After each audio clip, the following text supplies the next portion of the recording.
Okay, let's dive right into this explainer. Have you ever made up a completely ridiculous excuse just to avoid a little embarrassment? Well, today we are looking at the absolute ultimate version of that in Chapter 5 of Miguel de Cervantes' masterpiece. We're going to explore how a severely beaten older man, literally lying helpless in the dirt, manages to use the sheer power of his imagination and, well, a very deep library of romance novels to protect his ego and basically survive utter humiliation. It is a fascinating look at the resilience and, let's be honest, the sheer absurdity of Don Quixote's mind. So, we pick up the story with our battered hero face down in the dirt. He's just been absolutely pummeled by an angry muleteer who used a piece of Quixote's own broken lance to, as the book says, mill him like a measure of wheat. Ouch. Yet, what's Quixote actually doing?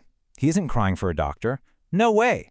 Instead, he's boldly shotting this theatrical challenge right into the void. "Fly not, cowards and caitiffs! Stay, for not by my fault, but my horse's, am I stretched here."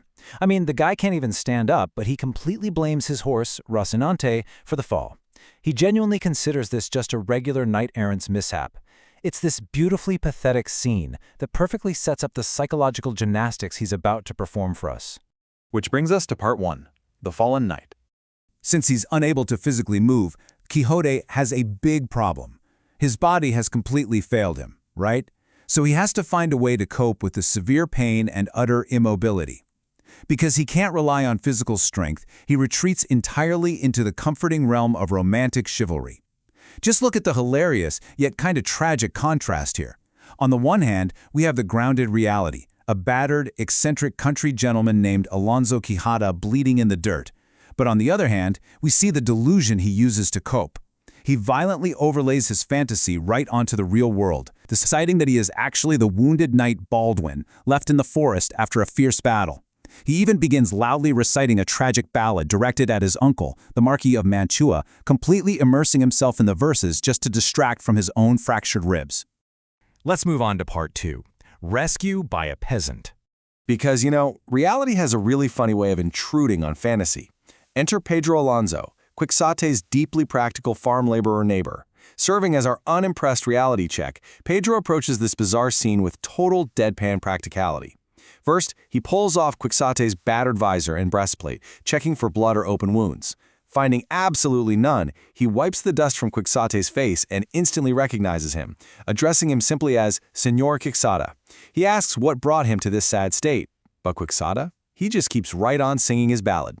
Realizing he's definitely not getting a straight answer, Pedro efficiently hoists the groaning man onto a donkey, because it's a far more stable ride than a horse, ties the broken pieces of the lance onto Rocinante, and begins the very slow walk back to their village. And that leads right into part 3, Shifting the Delusion. Now, here is an absolutely crucial insight into his character. Quixote's madness is highly adaptable.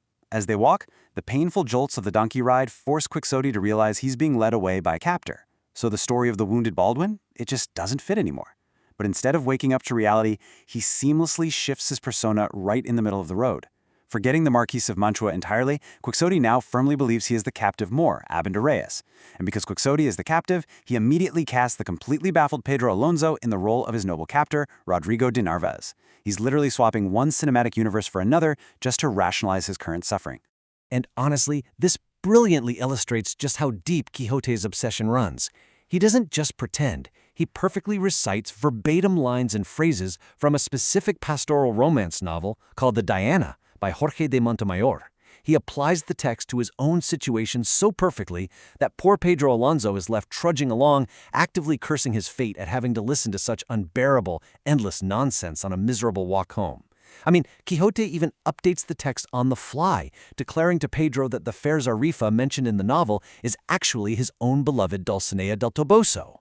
All right, part 4, A Secret Nighttime Arrival.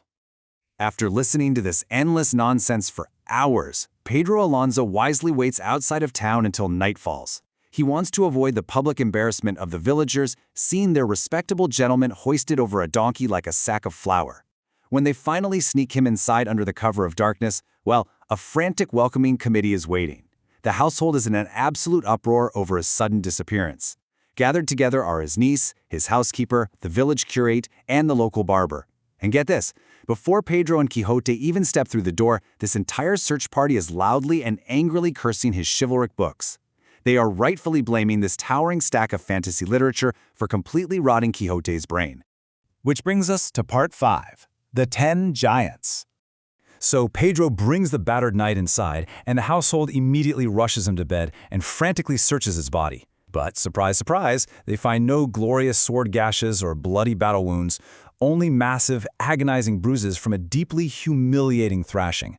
But of course, Quixote absolutely cannot admit he was beaten with a stick by a mere merchant servant. So what does he do? He casually claims his bruises are simply from a severe fall he took while locked in mortal combat with 10 giants. 10! The biggest and boldest to be found anywhere on Earth, naturally. It is a massive, comical exaggeration completely designed to cover up his embarrassment. Now the curate hears this wild tale and immediately knows exactly what's going on. He humors the madman for the moment, playfully asking if there are giants in the dance now, but the curate recognizes the true, insidious source of this sickness. With absolute resolve, he angrily vows, "By the sign of the cross, I will burn them tomorrow before the day over." And he isn't talking about those imaginary giants, folks. He is talking about taking immediate, fiery action against the fictional books that spawn them. And finally, part 6, the library inquisition awaits. Eventually, the household stops asking questions, they give him a bite to eat, and let the exhausted man sleep. But while Quixote dreams of knights and princesses, a massive reckoning is brewing right outside his bedroom door. The curate and the barber are preparing for a grand, diverting, and absolutely ruthless inquisition or scrutiny of his beloved library. They intend to judge every single volume. So what you really should take away from this explainer is the sheer power these books hold over Quixote's mind. They are his literal shield against the painful reality. But tomorrow, they face the fire. Which tales will be spared as innocent entertainment, and which will be condemned to the bonfire? Well, that is a question for our next explainer. Keep learning, and I'll catch you next time.